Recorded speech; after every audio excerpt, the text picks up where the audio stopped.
The screech of tires was my first warning.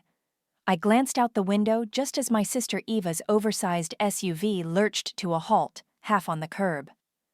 My name is Ainsley, and if there's one thing I've learned, it's that Eva's arrivals are rarely drama-free. This time, she was depositing her son, my 4-year-old nephew Caden, for an indefinite stay.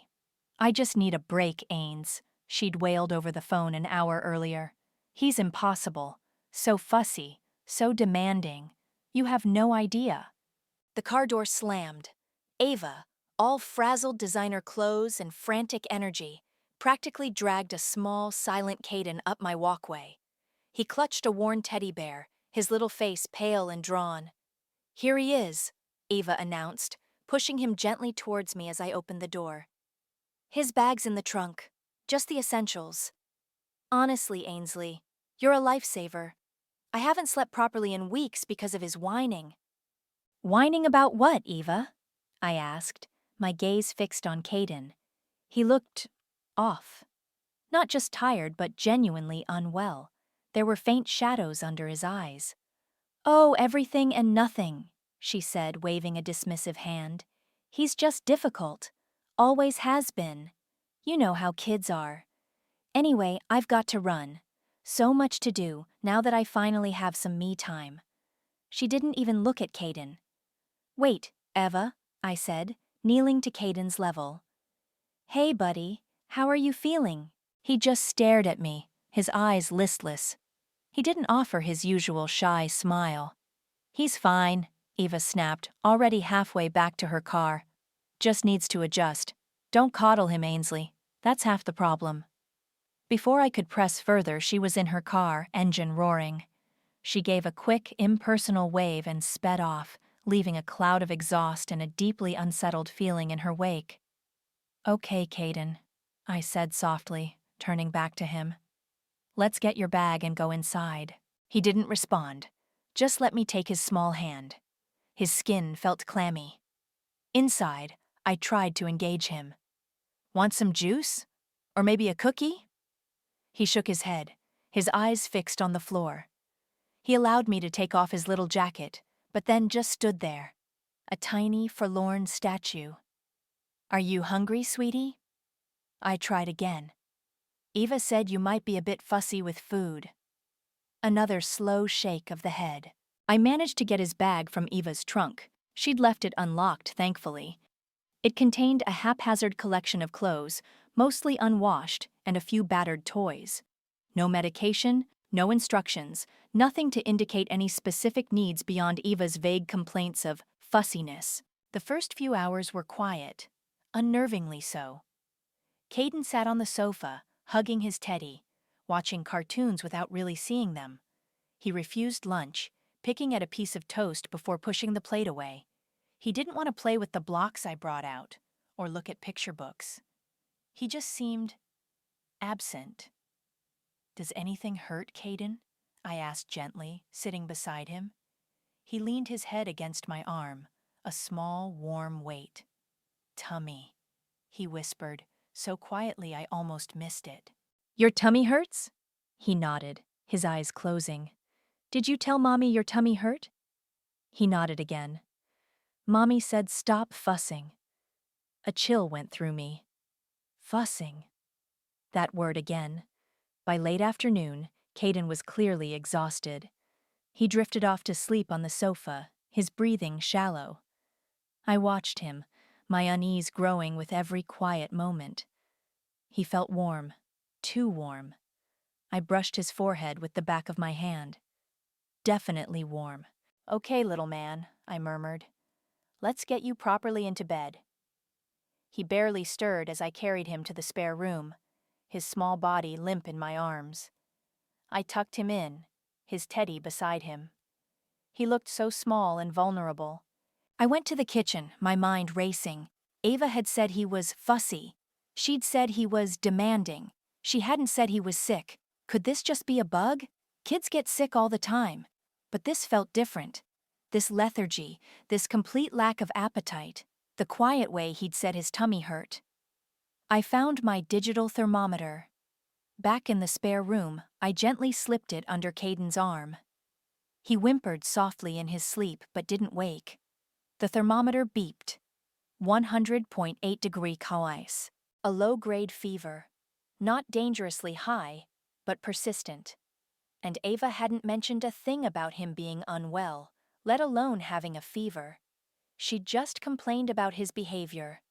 A knot of dread tightened in my stomach. This wasn't just fussiness. Something was wrong. I pulled out my phone, my thumb hovering over Eva's contact. I had to talk to her. I had to know what was going on if he'd been like this for long. I hit call. It rang and rang and rang. Voicemail. Hey, it's Eva. Leave a message or don't. I'm probably busy being fabulous. Her cheerful, self-absorbed voice grated on my nerves. I hung up without leaving a message, a cold wave of anger mixing with the fear. She wasn't picking up. Of course she wasn't. She was having her break. The night was long.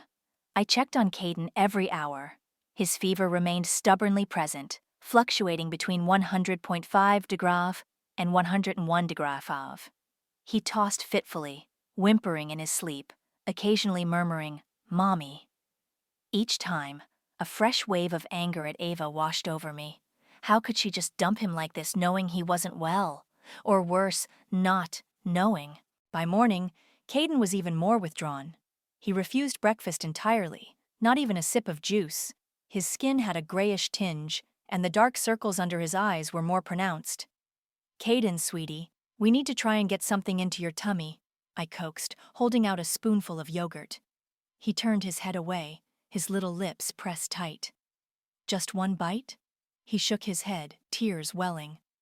"Hurts," he whispered, clutching his stomach. My heart clenched. I tried Eva again. Straight to voicemail. I sent a text. "Eva, Caden has a fever and says his tummy hurts. He's not eating. Call me ASAP." An hour later, my phone finally buzzed. Eva. "Ainsley? What's with the dramatic texts? Is he still being a pain?" Her voice was light, almost bored. "Ava, he's sick," I said, trying to keep my voice even. "He's had a fever since yesterday, he won't eat, and he says his stomach hurts. He's really lethargic." A short, sharp laugh came down the line.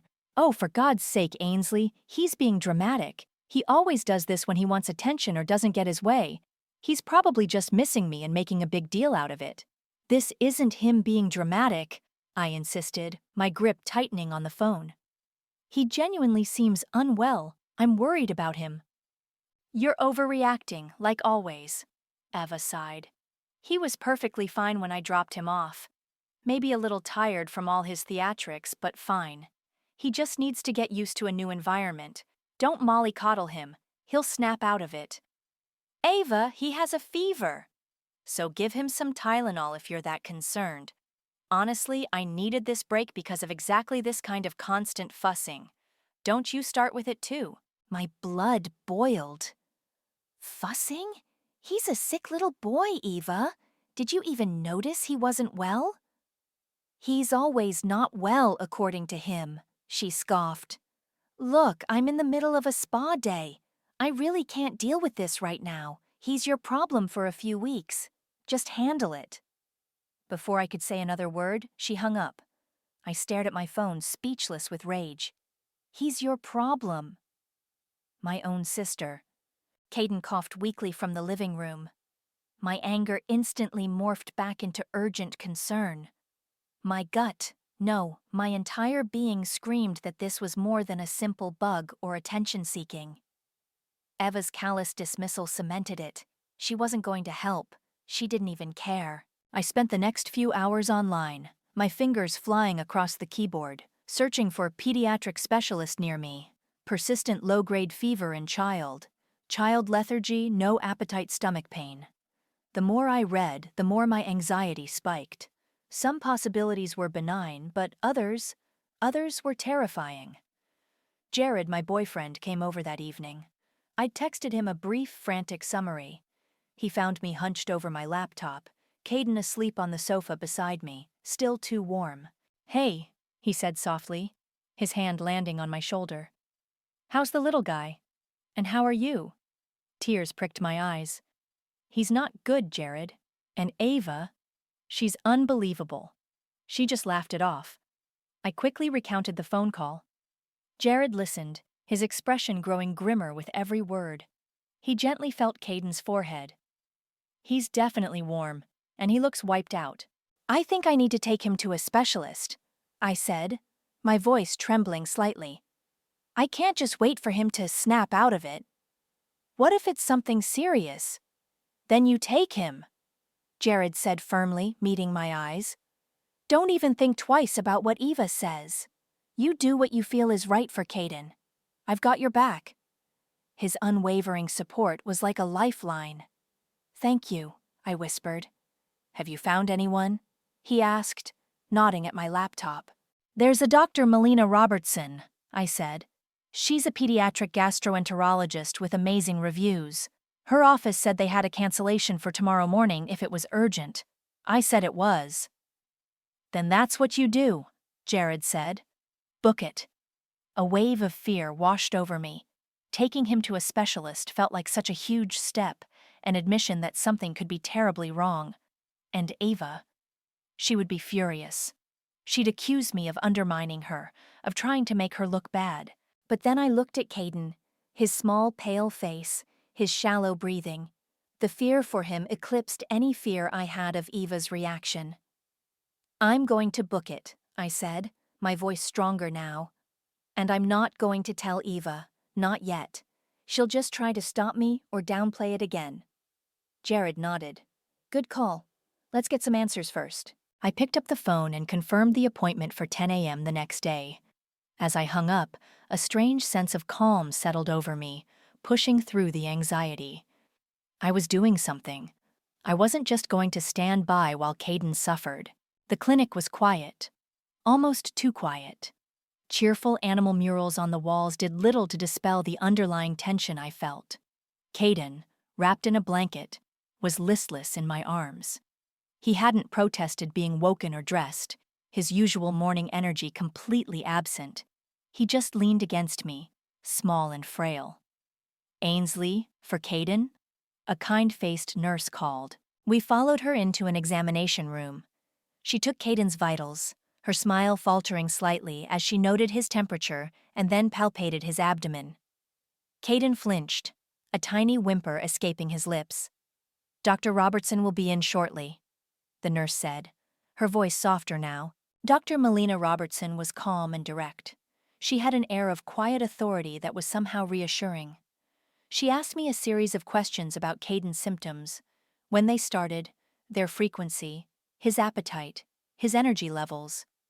I answered as best I could, explaining he was my nephew and had only been with me for a couple of days, relaying what little Ava had told me, which was mostly dismissive complaints. And his mother, what did she say about these symptoms? Dr. Robertson asked, her gaze steady. She said he was being fussy, I admitted, feeling a flush of shame for Eva. Dr. Robertson's expression didn't change, but I saw a flicker of something in her eyes. She then turned her attention to Caden, her voice gentle. Hello, Caden. I'm Dr. Melina. Can you tell me where it hurts? Caden, surprisingly, pointed a small finger to his stomach. Here, he whispered. Dr. Robertson's examination was thorough. She listened to his chest, felt his glands, and very gently examined his abdomen again. Caden cried out, a sharp, pained sound that tore through me. Okay, little man. Almost done, Dr. Robertson murmured soothingly. She straightened up, her face serious. I'm concerned, Ainsley. His abdomen is distended and tender. Combined with the persistent fever, lethargy, and lack of appetite, I want to run some blood tests and an ultrasound immediately. We need to see what's going on. The next hour was a blur of hushed efficiency. Caden cried when they drew blood, a heartbreaking, weak wail. I held his hand, murmuring reassurances I didn't feel. During the ultrasound, he lay still, his eyes wide and scared. I watched the technician's face, trying to decipher her neutral expression, my stomach churning with anxiety. Finally, we were back in Dr. Robertson's office. Caden was asleep in my arms, exhausted by the ordeal. Dr. Robertson sat across from me, a file open on her desk. The air felt heavy. "Ainsley," she began, her voice grave.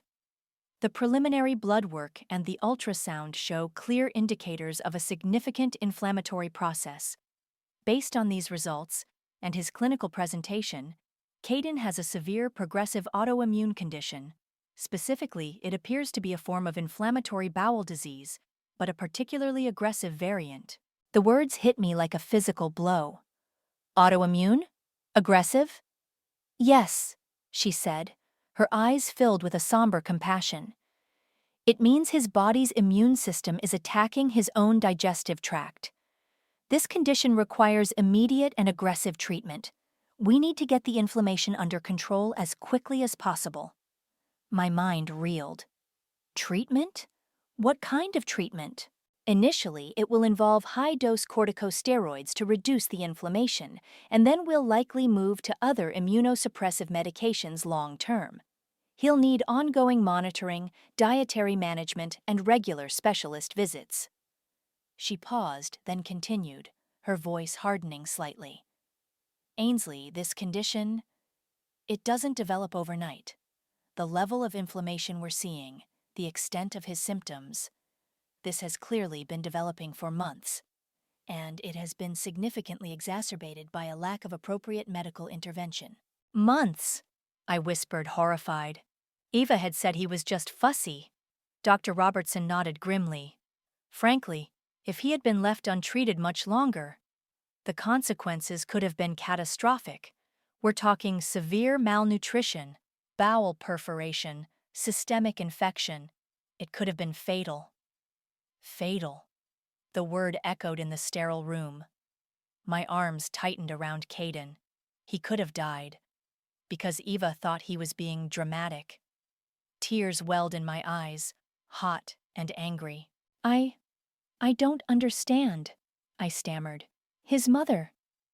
"We'll need to start treatment today," Dr. Robertson said, her tone shifting back to professional urgency. "I'm going to admit him to the pediatric unit. We need to get IV steroids into him right away." Admit him? It was all happening so fast. At the reception desk, I was handed a sheaf of papers, including an estimated cost for the consultation, the urgent tests, and the initial hospital admission.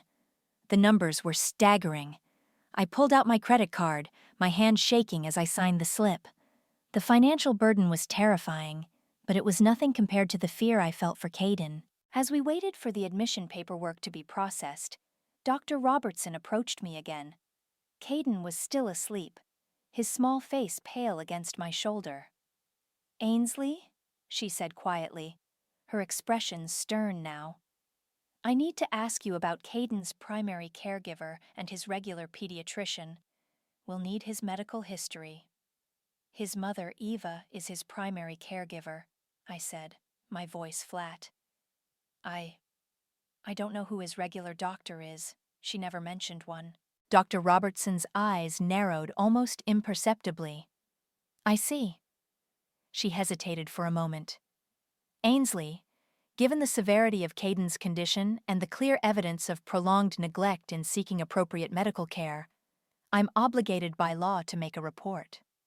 "A report?" "To Child Protective Services," she clarified. "For medical neglect, I have to ensure Caden's ongoing safety and well-being." She handed me a small pamphlet with information. "This is a serious situation." The words hung in the air. Child Protective Services. Medical neglect. My sister. The seed, cold and hard, was planted. Caden was admitted. The pediatric ward was a blur of nurses, IV drips, and the constant beeping of machines. He was so small in the hospital bed, a tube in his tiny hand.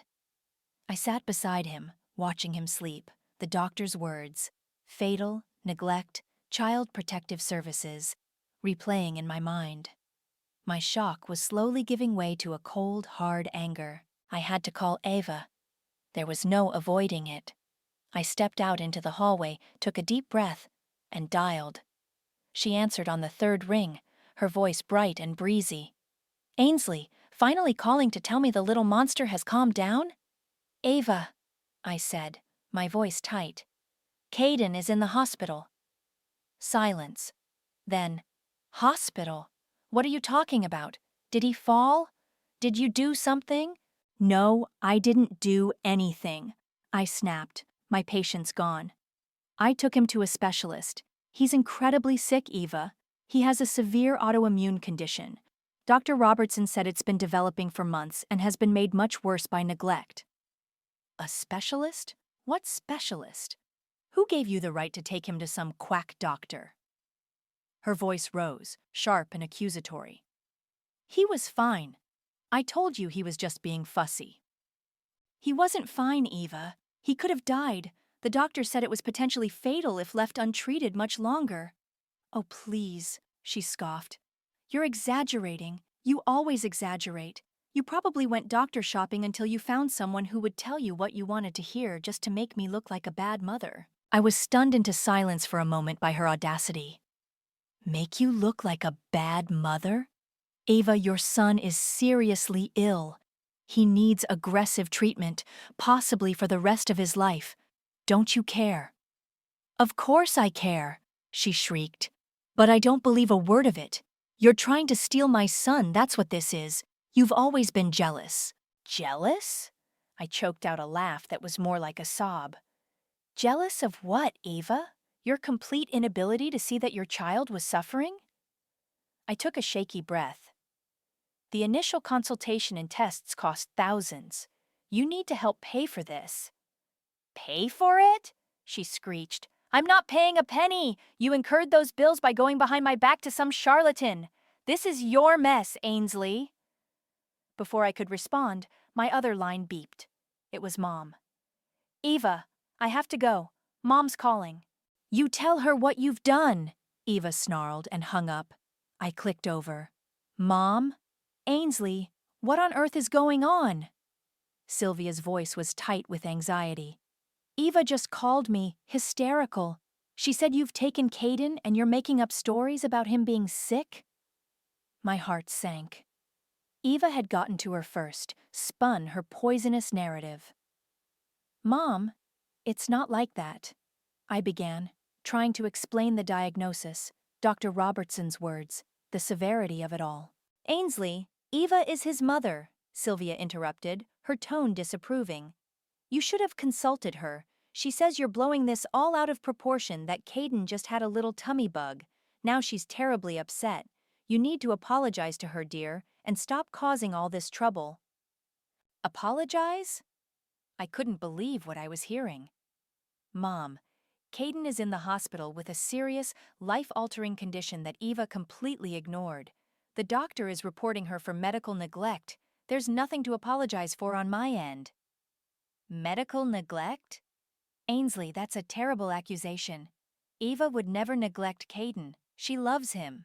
Love isn't enough if you're letting your child get sicker and sicker because you can't be bothered to take his pain seriously. I was almost shouting now, pacing the hospital corridor. She dismissed his suffering as fussiness, Mom, for months. There must be some misunderstanding, Sylvia insisted, her voice wavering. Eva said you're trying to turn Caden against her. That's ridiculous, I cried, frustrated tears streaming down my face. I'm trying to save his life. Why can't either of you see that? Ainsley, please, Sylvia pleaded. Just smooth things over with Eva, for the family's sake. This kind of drama isn't good for anyone, especially not Caden. Smooth things over? I was shaking with a mixture of fury and betrayal. My own mother, siding with Eva, asking me to apologize for protecting my nephew. There's nothing to smooth over, Mom. Eva neglected her son. That's the reality. You're being very stubborn, Ainsley, Sylvia said coolly. Eva is distraught. You really need to think about the consequences of your actions. The call ended with a strained, unhappy goodbye. I leaned against the wall, the phone slipping from my numb fingers. Gaslighting, accusations, a complete lack of remorse or concern for Caden from Eva, and now my mother was pressuring me to back down. My phone buzzed again, a text from Eva. You will regret this, Ainsley. You have no idea what you've started. I stared at the message, the words chillingly clear. Regret this? No. A different feeling was solidifying in my chest, pushing past the hurt and the anger. It was a cold, hard clarity. Ava couldn't get away with this. She wouldn't. The thought of revenge, disguised as justice, began to take firm, undeniable root. She had hurt Caden, dismissed his pain, and now she was trying to destroy me for trying to help him. She was going to pay. The hospital became my second home. Caden responded slowly to the IV steroids.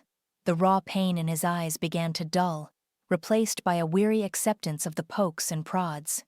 He still wasn't eating much, but he managed a few sips of a nutritional shake, a small victory. Between holding his hand and whispering stories, I started to build my case. Dr. Robertson's office emailed me a copy of Caden's initial report and test results. I printed them, the stark medical terms a damning indictment of Eva's neglect. I took photos on my phone of Caden in the hospital bed, the IV in his arm, his small pale face. They were heartbreaking, but necessary.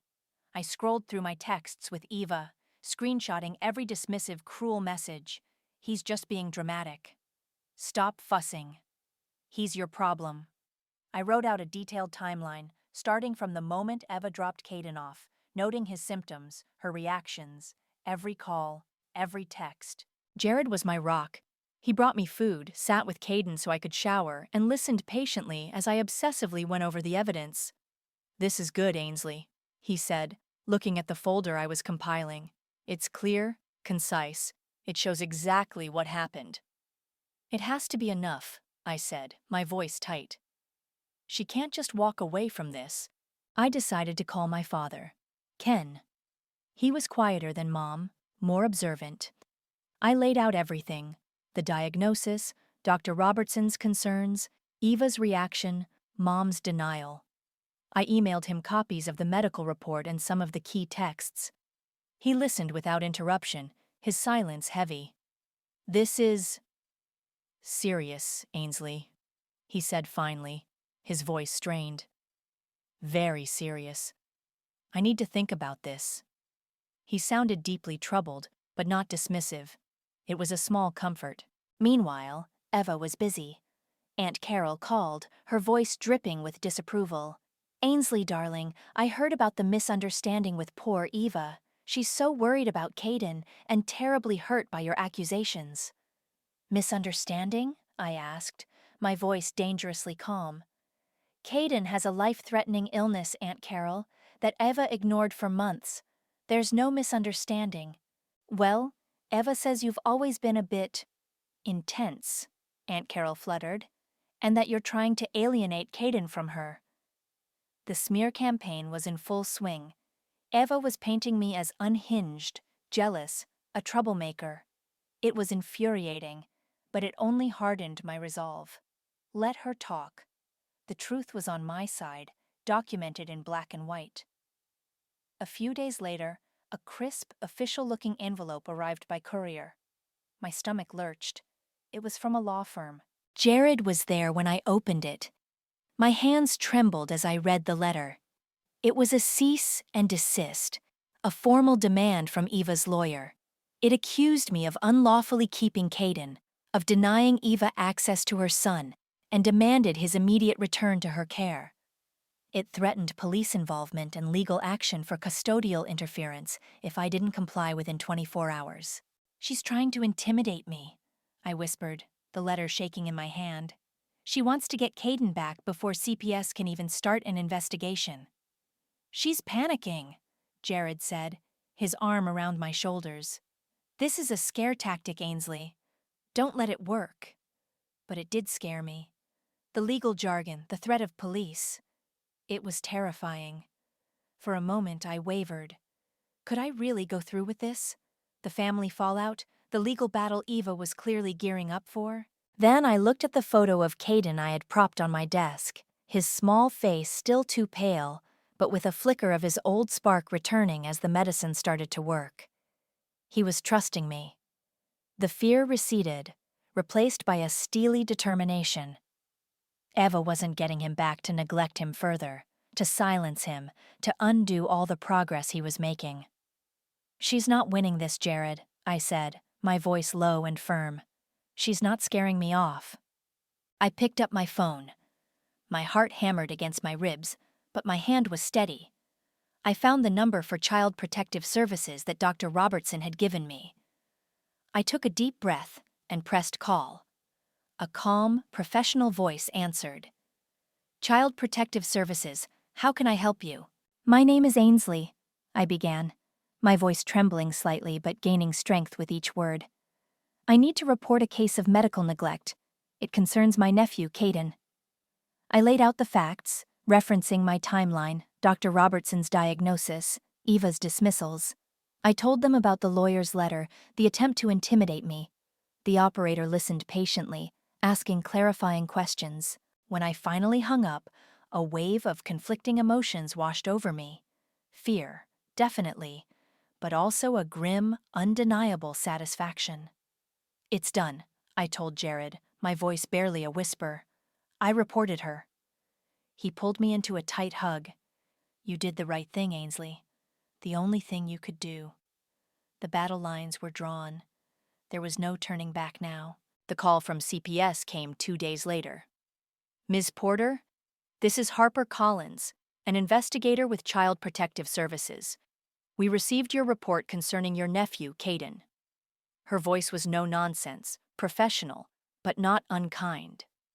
"Yes, that's me," I said, my heart leaping into my throat.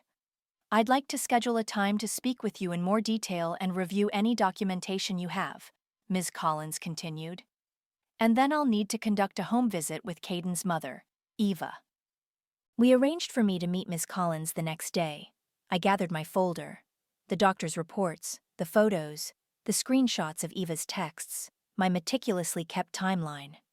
I felt like I was preparing for war. Ms. Collins was exactly as her voice suggested: direct, observant, and thorough. She listened intently as I recounted the events, her expression neutral as she reviewed my evidence. She asked pointed questions about Caden's condition before he came to me, about Eva's typical parenting, about my relationship with my sister. "This documentation is very helpful, Ms. Porter," she said finally, stacking the papers neatly. "I will be contacting Eva to schedule a home visit for early next week. You understand that Caden should remain in your care pending our initial assessment?" "Yes, of course," I said, a wave of relief washing over me. He was safe with me for now. How Eva found out about the impending CPS visit? I'll never be sure. My suspicion fell on Mom. Sylvia had been calling me daily, oscillating between pleading for me to be reasonable and tearfully accusing me of destroying the family. Perhaps in a misguided attempt to warn Eva or broker some kind of peace, she'd let it slip. The explosion was inevitable. My phone rang late one evening. Eva's name flashed on the screen. I braced myself. "You bitch!" she screamed the second I answered. No preamble, just pure, undiluted rage. "You actually called CPS on me? Your own sister? How could you do this?" "Eva, Caden was seriously ill and you ignored it," I said, trying to keep my voice calm, though my hands were shaking. "He had a tummy ache," she shrieked. "You've twisted everything. You're trying to ruin my life. They're going to take my son away because of your lies." "They're investigating because a doctor, a specialist, reported medical neglect, Eva. Because Caden was suffering, and you called it fussiness." Her tone shifted abruptly. The screaming stopped, replaced by choked sobs. "Ainsley, please," she whimpered. "You don't understand. I was stressed. I was overwhelmed. Maybe I missed something, okay? But I love Caden. He's my world. You can't let them do this. You have to call them back. Tell them it was a mistake, a misunderstanding." The manipulative switch was so blatant it was almost laughable. "No, Eva," I said firmly. "I won't do that. This is serious. Caden's health is serious." "You'll pay for this, Ainsley," she snarled, the venom returning. "The whole family will see what you are. You'll be alone. No one will ever forgive you for this." She hung up with a crash. The days leading up to the scheduled CPS visit were unbearable. Ava alternated between sending me abusive texts and leaving tearful, pleading voicemails. She called our parents constantly, trying to rally them to her side. Mom was a wreck, caught between her two daughters, clearly buying into Eva's victim narrative at least partly. "Ainsley, Eva is falling apart," Mom said during one strained call. "She says she'll do anything. She wants you to come to her house when the CPS worker is there to present a united front, to show them this is all just a terrible family misunderstanding." "A united front of denial, you mean?" I asked, my voice flat. "No, Mom, I won't be part of her lies." "You're tearing this family apart," Mom cried. "Eva's actions tore this family apart, Mom. I'm just trying to protect Caden." The tension was a thick, suffocating blanket. I barely slept, jumping at every ring of the phone, my stomach in knots. Jared was my anchor, reminding me why I was doing this, that Caden's safety was paramount. He was improving, slowly. A little more color in his cheeks, a tentative smile now and then. It was all the motivation I needed. The morning of the CPS visit to Eva's house dawned gray and oppressive. I felt sick with anxiety. I'd given Ms. Collins all my evidence, but would it be enough? Eva was a convincing liar when she wanted to be. My phone buzzed with a text. It was from Dad. My heart pounded. "I'm at Eva's. We need to talk before CPS gets here. It's important." My blood ran cold. Was he going to side with Eva? Had she manipulated him too? Or did he have something else to reveal? I had no idea, but the cryptic message sent a fresh jolt of fear through me. I had to go. I had to know what he meant. I drove to Eva's house, my knuckles white on the steering wheel. Her car was in the driveway, alongside Dad's familiar sedan. I parked and walked towards the front door, my stomach churning. What was so important? Dad met me on the porch, his face grim, lines etched deeper than usual around his eyes. He pulled me aside, away from the door. "Ainsley," he said, his voice low and urgent. "Before anyone else arrives, I found some things. In Eva's home office." "What things, Dad?" He looked pained. "She wasn't just ignoring Caden's symptoms, Ainsley. She knew he was sick. Seriously sick." My breath caught. "What do you mean?" "I found a box," he continued, his voice heavy with disbelief. "Hidden in her closet, it was full of miracle cures, herbal tinctures, homeopathic pellets, weird energy crystals, and printouts from online forums, correspondence with these gurus. They were advising her on how to treat Caden's chronic digestive issues naturally, without judgmental doctors and toxic pharmaceuticals." I stared at him, horrified. She was trying to treat him herself? With that junk? Dad nodded, his expression bleak. "It seems so. There were also receipts for expensive consultations with these people. It explains why she was so adamant he was fine, why she didn't want to spend money on real doctors. She was already spending it on this nonsense. And she was terrified of being judged, of the stigma of having a sick child, as she put it in one of these emails. The pieces clicked into place with sickening clarity.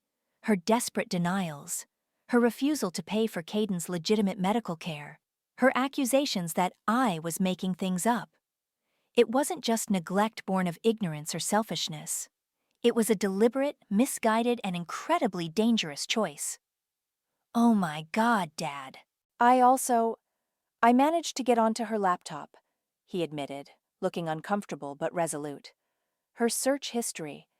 Ainsley, she'd been looking up Caden's symptoms for months.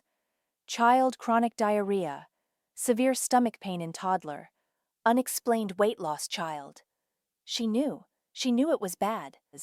Just then, a nondescript sedan pulled up to the curb. Ms. Collins. She got out, holding a briefcase. A uniformed police officer emerged from the passenger side. Standard protocol in some initial visits, especially if there are safety concerns or potential for conflict, Ms. Collins had explained to me. Eva opened the door just as Ms. Collins and the officer reached the porch. Her face was a mask of tear-stained innocence. Mom was hovering behind her, looking pale and anxious. "Oh, thank goodness you're here," Eva said, her voice trembling artfully as she looked at Ms. Collins. "There's been a terrible misunderstanding.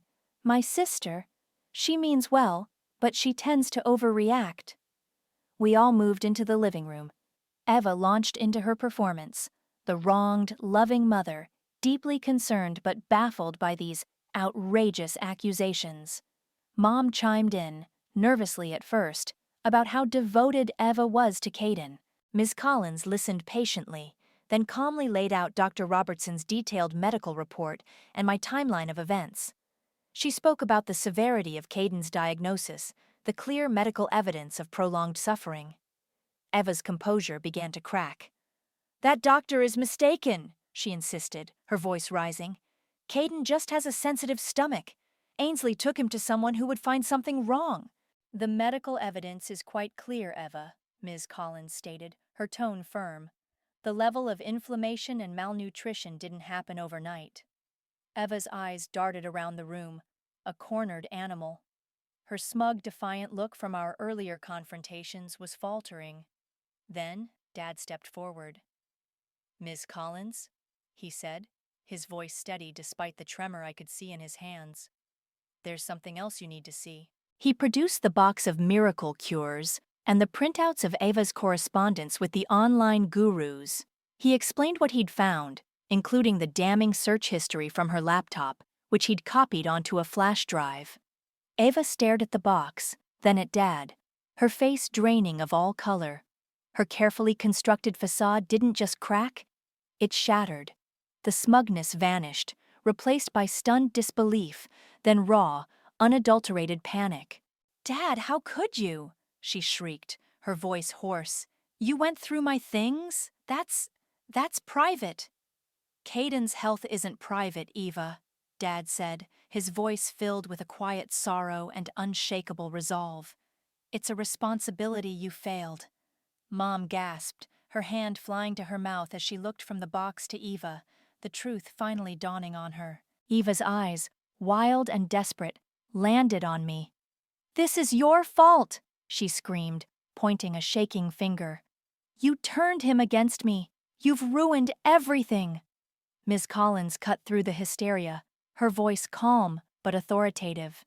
"Eva, based on the medical reports, the timeline provided by Ainsley, and this new evidence presented by your father, I have serious concerns for Caden's safety and well-being in your care." She paused, and the room fell into a deathly silence, broken only by Eva's ragged breathing. "Therefore," Ms. Collins continued, "Caden will be removed from your care immediately, pending a full investigation and a court hearing." Eva collapsed. Not a graceful swoon, but a complete, hysterical breakdown. She crumpled to the floor, wailing, screaming accusations at me, at Dad, at Ms. Collins, at the silent police officer. But it was too late. The authorities were firm. Her charade was over. The truth, in all its ugly detail, was out. The aftermath of Eva's meltdown was swift and decisive. Ms. Collins, with the quiet support of the officer, officially placed Caden into my temporary emergency custody. Eva's hysterics continued as they explained the next steps: court dates, evaluations, the whole grim process. But her protests were futile. The evidence was overwhelming. Bringing Caden back to my apartment, this time with official paperwork in hand, felt surreal. He was still weak, still recovering, but there was a new lightness about him, even in his exhaustion. Perhaps he sensed, in that intuitive way children have, that the chaos had finally settled. His intensive medical treatment began in earnest. Daily medications, specialized formulas, frequent doctor visits. It was a demanding schedule, but seeing the gradual return of color to his cheeks, the slow increase in his energy, the tentative smiles that reached his eyes, it was worth every exhausting moment. The physical healing was slow, but steady. The emotional scars I knew would take much longer. Eva faced the music, hard. CPS filed for the termination of her parental rights almost immediately. The court, presented with the irrefutable evidence of prolonged medical neglect, Her deliberate choice of bogus remedies over actual medical care and her attempts to obstruct the investigation was not lenient. Rumors of potential criminal charges for felony child endangerment began to circulate. Her life, as she knew it, was in ruins.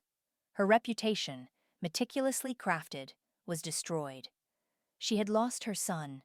The karma she'd so carelessly invited had arrived with a vengeance. The family was fractured, perhaps irreparably. Mom was devastated. The shock of Eva's deceit, coupled with her own guilt for doubting me, for not seeing the truth sooner, left her heartbroken. Our conversations were strained, filled with her tearful apologies and my own weary attempts at reassurance. I wanted to believe my daughter, she'd wept. I didn't want to see. I know, Mom, I'd said. And I did, in a way. But the wound was deep. Time, perhaps, would mend it. Or perhaps not. Dad, on the other hand, was a pillar of quiet support. He called regularly, asking about Caden, offering to help in any way he could. His decisive action at Eva's house had been a turning point, and a strange sort of bond had formed between us, forged in the crucible of that awful day. He never explicitly said he was proud of me, but his unwavering backing spoke volumes. Jared remained my constant. He helped with Caden, celebrated every small milestone, and held me when the weight of it all felt too heavy. "You saved him, Ainsley," he'd say, and in those moments, I almost believed him. There was a grim satisfaction in knowing Eva was facing consequences. The revenge I'd craved, that burning need for justice, had been served. She was paying for her cruelty, her selfishness, her profound neglect. Caden was safe, and that was the ultimate victory. Yet, sometimes, in the quiet of the evening after Caden was asleep, a hollowness would echo within me. The family I knew was gone. The sister I once had, or thought I had, was a stranger, a monster of her own making. The emotional toll on everyone, especially Caden, who would carry the physical and emotional marks of his mother's actions for a long time, was immense. Revenge, I realized, wasn't a sweet, clean triumph. It was messy, complicated, and left its own scars. One evening, a few weeks after the CPS intervention, I sat by Caden's bed, watching him sleep. He was tucked in with his worn teddy bear, his breathing even and peaceful. The shadows under his eyes had faded, and his cheeks had a healthy, rosy glow. He looked content. A small smile touched my lips. This was the real reward. Not Ava's downfall, not the vindication, but this small boy, finally safe, finally on the path to healing. I knew the fight for his future was just beginning. There would be more doctor's appointments, more therapy, more challenges as he grew and came to understand his early life. But the fight against Eva, that was won. She had inflicted this karma upon herself through her choices, her deceptions, her cruelty. I had simply been the instrument that ensured it was delivered. I had done the right thing, the hard thing, and in the peaceful rhythm of Caden's breathing, I found my own measure of peace. He was here, he was safe, and that was everything.